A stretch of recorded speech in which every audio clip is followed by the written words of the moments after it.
Hi అండి, అందరు ఎలా ఉన్నారు? నేనైతే చాలా బాగున్నాను. ఒక్క నిమిషం ఆగండి, అసలు స్కిప్ చేయొద్దు, చూడకుండా వీడియోని వెళ్ళిపోవద్దు. ఎందుకు అనంటే మనందరికీ చాలా ఫేవరెట్ అయిన గులాబ్ జామ్ ఉంటుంది కదా, దాన్ని హెల్తీ ప్రాసెస్లో నేను చెప్పబోతున్నానండి. అసలు ఆయిల్తో పని లేకుండా గులాబ్ జామ్ని అయితే చేసేసుకోవచ్చు. కాబట్టి చివరి వరకు కూడా స్కిప్ చేయకుండా చూడండి, చాలా టేస్టీగా ఉంటాయి. ఇంకా ఎప్పుడు కూడా నేను డ్రై ఫ్రూట్స్, ఏదో ఒక వెజిటేబుల్ జ్యూసు లేదా ఫ్రూట్ జ్యూస్తో నేనైతే స్టార్ట్ చేస్తాను అని చెప్తాను కదా, అది చూపిస్తే రెగ్యులర్గా చూపించి మీకు బోర్ కొట్టేస్తుందని ఆ పార్ట్ని స్కిప్ చేసేసి నేను బ్రేక్ఫాస్ట్ నుంచి మొదలు పెడుతున్నాను. బ్రేక్ఫాస్ట్ అంటుంది ఏంటి బజ్జీలు అనుకుంటున్నారా? అవునండి, బ్రేక్ఫాస్ట్లో నేను ఇక్కడ అరటికాయ బజ్జీలను అయితే వేస్తూ ఉన్నాను. నేను బజ్జీలు వేసేటప్పుడు కొంచెం బియ్యం పిండిని కూడా వేస్తాను, అలాగే ఉప్పు కారము వాము వేస్తాను. వాము వేసుకోవటం వల్ల మనకు చాలా చక్కగా మనం తిన్న ఫుడ్ డైజెషన్ అవుతుంది. బియ్యం పిండి వేసుకోవడం వల్ల క్రిస్పీగా వస్తాయి. ఇది అందరికీ తెలిసిందే, నేను ప్రత్యేకించి చెప్పాల్సిన అవసరం లేదు. అందుకని చూపించుకుంటూ ఇలా నా మాటలు నేను చెప్పేసుకుంటూ పోతూ ఉన్నాను. ఈ బజ్జీలు వేసిన తర్వాత బజ్జీల్లోకి కాదండి, నేను చేసిన బ్రేక్ఫాస్ట్లోకే బజ్జీలను అయితే కాంబినేషన్గా చేశాను. మిరపకాయలు బజ్జీలు పిల్లలు తినరనేసి నేను ఇక్కడ అరటికాయ బజ్జీలని వేసుకున్నాను. బొరుగులు మిరపకాయ బజ్జీలు చేసుకోవటం కామన్ కదా, సో నేనైతే ఇక్కడ అటుకుల ఉప్మా అయితే చేశానండి. పోహా అంటాం కదా దీన్ని. నేను చాలా సింపుల్గా చేస్తాను. ఫస్ట్ అయితే తిరువాత అయితే పెట్టేసుకుంటాను, తర్వాత కొన్ని పల్లీలను వేసుకుంటాను. మీకు పల్లీలు నచ్చకపోతే వాటిని స్కిప్ చేసుకోండి. పల్లీలతో చేసుకుంటే చాలా టేస్టీగా ఉంటుంది. ఇక్కడ నేను అల్లం వెల్లుల్లి పేస్ట్ని అస్సలు యూజ్ చేయను.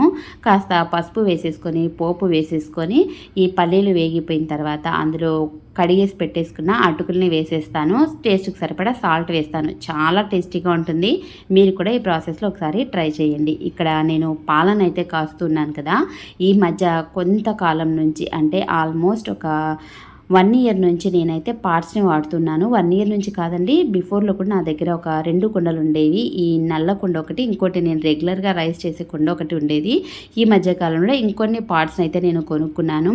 ఒకటి పెరుగు తోడు పెట్టుకోవడానికి, ఇంకోటి నాన్ వెజ్ చేసుకోవడానికి. ఇక్కడ చికెన్ కర్రీని, అలాగే ఈ నల్ల కుండలో నేను చికెన్ బిర్యానీని అయితే ఈరోజు చేస్తూ ఉన్నానండి లంచ్ కోసము. కుండలో మనం చేసుకునే ఏదైనా సరే, అది వెజ్ కానీ నాన్ వెజ్ కానీ, ఈవెన్ పెరుగు కూడా చాలా బాగా తోడుకుంటుంది. చాలా టేస్టీగా ఉంటుంది. మన హెల్త్కి కూడా చాలా మంచిది. మ్యాక్సిమం అల్యూమినియం వస్తువుల్ని అవాయిడ్ చేసేయాలి, సిల్వర్ థింగ్స్ని కూడా అవాయిడ్ చేసేయాలి అనేసి స్లోగా నన్ను నేను మార్చుకుంటూ ఇలా కుండల్లోకి అయితే మారిపోయానండి. ఇంకా అలాగే నేను ఒక వస్తువుని కూడా తీసుకున్నాను, అది ఏంటనేది తర్వాత చెప్తానండి. సో ఇవన్నీ కూడా ఇలాగా మట్టి వాటిల్లో చేసుకోవటం వల్ల మనకు టైం అయితే వేస్ట్ అవుతుందని కొంతమంది అనుకుంటారు. అది అసలు వేస్ట్ అవ్వదండి. ఫస్ట్ మనకు మీడియం ఫ్లేమ్లో మనం పాట్ని పెట్టేసుకుంటాం, హై ఫ్లేమ్లో పెట్టుకోకూడదు. కనుక మీడియం ఫ్లేమ్లో పెట్టుకొని మనం వంట అయితే చేసుకుంటాం కదా, అది కాస్త హీట్ అవ్వడానికి టైం పడుతుంది. హీట్ అయిన తర్వాత వన్స్ మనకు వంట చాలా ఫాస్ట్గా అయిపోతుంది, చాలా టేస్టీగా ఉంటుంది. ఎక్కువసేపు అది మనకు వేడిగా కూడా ఉంటుంది. ఇక్కడ చూసారా, నేను స్టవ్ ఆఫ్ చేసింది మీకు చూపించాను. స్టవ్ ఆఫ్ చేసినా సరే ఇక్కడ కర్రీ అనేది ఇంకా మనకు ఉడుకుతూ ఉంది. అలాగా మనకు చాలా గ్యాస్ని కూడా కొంతవరకు మనం సేవ్ చేసేసుకోవచ్చు. చాలా టేస్టీగా ఉంటుంది. తప్పకుండా మీరు కూడా ఇలాగా మట్టి కుండల్లోకైతే వచ్చేసేయండి. వీటిని ఎలా మనము సీజనింగ్ చేసుకోవాలి అనే దాన్ని పైన నేను ఒక వీడియో అయితే చేశానండి. దాన్ని డిస్క్రిప్షన్లో ఇస్తాను, అలాగే కామెంట్లో కూడా పిన్ చేస్తాను. అవసరం అనుకున్న వాళ్ళు తప్పకుండా వెళ్ళి డిస్క్రిప్షన్లో చెక్ చేయండి. మట్టి కుండల్లోకి మారాలి అని అనుకునే వాళ్ళు, అంటే ఇప్పుడు ఎక్కువ మంది హెల్త్ పర్పస్తో హెల్దీ ఫుడ్తో పాటు హెల్దీ యుటెన్సిల్స్ని కూడా వాడుతున్నారు కదా, వాళ్ళకి యూజ్ అవుతుంది. తప్పకుండా చెక్అవుట్ చేయండి. ఇంకా ఇక్కడ నేను బ్రెడ్ని అయితే తీసుకున్నానండి. మీరు మల్టీగ్రెయిన్ బ్రెడ్నైనా తీసుకోవచ్చు, లేదా వీట్ బ్రెడ్ని తీసుకోవచ్చు. మా పిల్లలకి మల్టీగ్రెయిన్ బ్రెడ్ నచ్చదనేసి నేను ఇక్కడ వీట్ బ్రెడ్ తీసుకున్నాను. ఆ సైడ్స్ కావాలంటే మీరు కట్ చేసుకోండి, నేను అలానే పెట్టేసుకున్నాను. ఇక్కడ 200 గ్రామ్స్ పన్నీర్లో హాఫ్ పన్నీర్ని అయితే నేను తీసుకున్నానండి. బ్రెడ్ని బాగా మెత్తగా మనము మిక్సీ పట్టేసుకొని ఒక బౌల్లో తీసుకోవాలి. పన్నీర్ని మీరు కావాలంటే తురుముకోవచ్చు. నేను తురమడానికి కాస్త ఎందుకులే అనిపించేసి దాన్ని కూడా మిక్సీలో వేశాను. మిక్సీలో వేసే పని అయితే జస్ట్ వన్ క్లిక్ అలా ఇచ్చేసుకొని ఆఫ్ చేసుకోండి.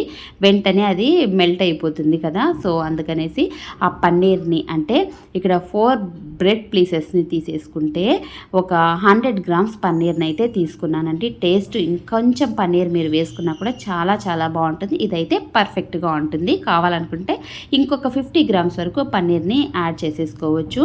సో కొంచెంగా పాలు అయితే మనకు ఎక్కువ అవసరం పడదండి. సో కొంచెంగా పాలు వేసేసుకొని మనం గులాబ్ జామ్ కోసం పిండిని ఎలాగైతే కలుపుకుంటామో అలాగే కలిపేసుకోవాలి. మనం ఎంత బాగా మసాజ్ చేస్తూ దాన్ని కలుపుకుంటే మనకు జామున్ అనేది అంత పర్ఫెక్ట్గా టేస్టీగా వస్తుంది.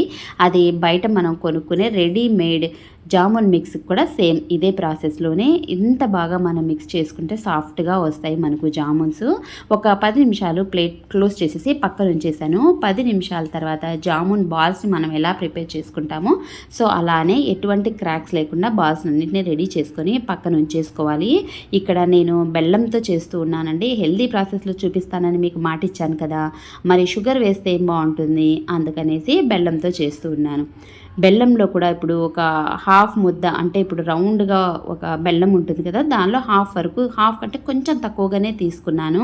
సో సిరప్ మిగిలినా కూడా మనకు అసలు వేస్ట్ అవ్వదు. మనము ఏదైనా స్వీట్స్లో, కాఫీలో, మిల్క్లో ఎందులో సరే యూజ్ చేసేసుకోవచ్చు. ఆ బెల్లం కరిగిపోయిన తర్వాత ఇలా స్ట్రైనర్తో ఫస్ట్ అయితే వడపోస్తున్నాను. జస్ట్ బెల్లం అయితే మనకు కరిగిపోయింది అంతేనండి. కొంచెం వాటర్ వేసి కరిగించేసి దాన్ని స్ట్రెయిన్ చేసేసాను. స్ట్రెయిన్ చేసుకున్న దాన్ని తిరిగి స్టవ్ పైన ఉంచేసుకొని మనం షుగర్ని ఎలాగైతే షుగర్ సిరప్ని ప్రిపేర్ చేసుకుంటామో జామున్కి సేమ్ అలాగే ఇక్కడ నేను బెల్లంని సిరప్ని ప్రిపేర్ చేస్తూ ఉన్నాను. మనకు అసలు పాకం రావద్దు. దీన్ని హై ఫ్లేమ్లో పెట్టేసి పక్కకి వెళ్ళిపోకండి. మనం కొంచెం వాటర్ వేసాం, కొంచెం క్వాంటిటీ కనుక మనకు తొందరగా ఇది తీగలాగే అయిపోయేదానికి ఛాన్సెస్ అయితే ఉంటాయి. కనుక అట్లా పక్కకి వెళ్ళే పని అయితే సిమ్లో ఉంచేసుకోండి. నేనైతే ఇక్కడ మీడియం ఫ్లేమ్లో ఉంచేసుకొని అలా కాస్త మనకు జిగురుగా వస్తుంది కదా, అప్పుడు పక్కకైతే దింపేసుకున్నాను. ఇక్కడ నేను చేసిన ఒక మిస్టేక్ ఏంటంటే ఆల్రెడీ నేను యూస్ చేసేదానికి నెయ్యిని కొంత సపరేట్గా ఒక దానిలో తీసి అయితే ఉంచుకుంటాను. అందులో నెయ్యి ఉందనుకొని నేను ఫ్రిడ్జ్లో ఉన్న నెయ్యిని అయితే బయట పెట్టలేదండి. అది అప్పుడప్పుడు నేను చెక్ చేసుకున్నాను. చేస్తే నెయ్యి కొంచెమే ఉంది రెగ్యులర్గా యూస్ చేసే బాక్స్లో, అది ఎలాగో సరిపోదనేసి మళ్ళీ బయటకు తీయాల్సి వచ్చింది. అది వెంటనే చేయటం కదా, సో మెల్ట్ అవ్వక ఈ కష్టాలు అయితే పడుతున్నా. మీరు నెయ్యి లేదా ఆయిల్ కావాలంటే ఆయిల్తో కూడా చేసేసుకోవచ్చు. చాలా చాలా బాగుంటుంది. నేను హెల్దీ అంటున్నాను కాబట్టి నెయ్యిని యూజ్ చేస్తున్నా. నెయ్యి ఎందుకు హెల్దీ అని కొంతమందికి డౌట్ రావచ్చు. ఆవు నెయ్యి చాలా చాలా హెల్దీ అండి. కావాలంటే ఒకసారి గూగుల్ చేయండి. సో ఈ బాల్స్ని ప్రిపేర్ చేసుకున్నాను కదా జామున్స్ని, ఈ జామున్స్ని అందులో పెట్టేశాను. లిడ్ని క్లోజ్ చేసేసుకొని ఎక్కువ టైం అయితే పట్టదండి. ఒక 3-4 మినిట్స్కి మనం మీడియం ఫ్లేమ్లో పెట్టుకొని చేసుకుంటే 3-4 మినిట్స్లో మనకు ఈ ఒక వైపు అయితే కంప్లీట్గా రెడీ అయిపోతుంది. సెకండ్ వైపు టర్న్ చేసేసుకొని ఇంకాస్త గీని అయితే వేస్తూ ఉన్నాను. ఇక్కడ ఆయిల్లో అస్సలు డీప్ ఫ్రై చేయట్లేదు. మనం జామున్స్ లాంటివి చేయాలి అంటే ఎక్కువ ఆయిల్ని అయితే యూజ్ చేస్తూ ఉంటాము. ఇక్కడ ఆయిల్ని అసలు యూజ్ చేయకుండా మీరు గమనించినట్లయితే నాకు 2 స్పూన్స్ నెయ్యి కూడా ఇక్కడ పట్టలేదండి. మధ్యలో ఉన్న ఒక 3 జామున్ అయితే కాస్త నల్లగా అయ్యాయి, కొంచెం ఎక్కువ కుక్ అయ్యాయి. దాన్ని అయితే ఇగ్నోర్ చేసేయండి. సో వీటిని ఇలా మొత్తం 2 వైపులా అంటే ఒక వైపు కాల్చేసుకొని కాస్త గీ వేసుకొని రెండో వైపు కూడా టర్న్ చేసినప్పుడు ఇంకొంచెం గీనైతే వేసేసుకోవచ్చు. 1.5 స్పూన్తోనే దాదాపుగా నాకు ఈ జామున్స్ అయితే రెడీ అయిపోయాయండి. ఇలా 2 వైపులా మనము జామున్స్ని ప్రిపేర్ చేసుకున్న తర్వాత వీటిని మరీ ఎక్కువగా కాలుతూ ఉన్నప్పుడు కాకుండా కొంచెం వేడి చల్లారిన తర్వాత ఈ ముందుగా రెడీ చేసి పెట్టుకున్న బెల్లం సిరప్లు అయితే వేసేసుకోవాలి. వేసేసుకొని బాగా కలిపేసుకోవాలండి.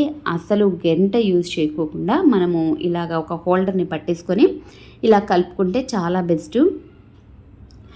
ఆయిల్తో పని లేకుండా చాలా చాలా టేస్టీగా, చాలా హెల్తీగా, ఎటువంటి మైదా కానీ షుగర్ కానీ ఏది అవసరం లేకుండా పిల్లలు ఇష్టపడే విధంగా, అలాగే మనకు కూడా జామున్ అంటే చాలామందికి స్వీట్స్ ఇష్టపడే వాళ్ళకి ఫేవరెట్ స్వీట్ అయితే అవుతుంది కదా జామును. సో ఇలాగైతే స్వీట్ని ప్రిపేర్ చేయండి. చాలా చాలా బాగుంటుంది, చెప్తే నమ్మరు. ఒక్కసారి మీరు కూడా ట్రై చేయండి. ఎంత టేస్టీగా ఉంటుందంటే వన్స్ ఇది చేసుకున్న తర్వాత ఇన్ని రోజులు ఇది ఎందుకు మనకు తెలియలేదు అని అనిపిస్తుంది. ఇంకా అన్‌హెల్తీగా ఉండే డీప్ ఫ్రై ఐటెమ్స్ జోలికి వెళ్ళకుండా మీరు ఇదే ఫాలో అవుతారు. ఒక అరగంట పాటు దీన్ని పక్కన ఉంచేసుకుంటే చూసారు కదా కొంచెం ఉబ్బినట్టుగా అయ్యింది. అరగంట పక్కన ఉంచేసుకుంటే అరగంట తర్వాత తినేసేయొచ్చు. వెంటనే కూడా తినొచ్చు. కానీ ఆ సిరప్ అంతా కూడా అవి లాగేసుకోవడానికి కొంచెం టైం పడుతుంది కదా! సో మనం ఎంత ఎక్కువ టైం పెడితే అంత ఎక్కువగా ఆ సిరప్ అనేది అవి పీల్చుకుంటాయండి. సో జామున్ అయితే రెడీ అయిపోయింది. 30 మినిట్స్ తర్వాత ఇక్కడ నేను మీకు చూపిస్తున్నాను. ఒక్కసారి దీన్ని స్పూన్తో బ్రేక్ చేసి కూడా చూపిస్తాను చూడండి. ఎంత సాఫ్ట్గా ఉందంటే అబ్బా చాలా బాగుందండి. ఇలా నోట్లో పెట్టుకోగానే అలా మెల్ట్ అయిపోతుంది. అంత అద్భుతంగా ఉంది. మధ్యలో కూడా చూసారు కదా ఎంత జ్యూసీగా ఎంత బాగుందంటే అంత బాగుంది. నేను హాఫ్ అన్ అవర్కి తీసాను కదా, పై లేయర్ కొంచెం క్రిస్పీగా, లోపల చాలా సాఫ్ట్గా చాలా బాగుందండి. పిల్లలకి ఇస్తే చాలా ఫాస్ట్గా తినేశారు. ఫైనల్గా అతి కష్టం మీద వీటిని నేనైతే ఉంచుకున్నాను. ఇంకా మార్నింగ్ నేను పెరుగు తోడు పెట్టాను కదా కుండలో, సో అది మీకు ఈవినింగ్ ఒకసారి చూపించాలనిపించింది.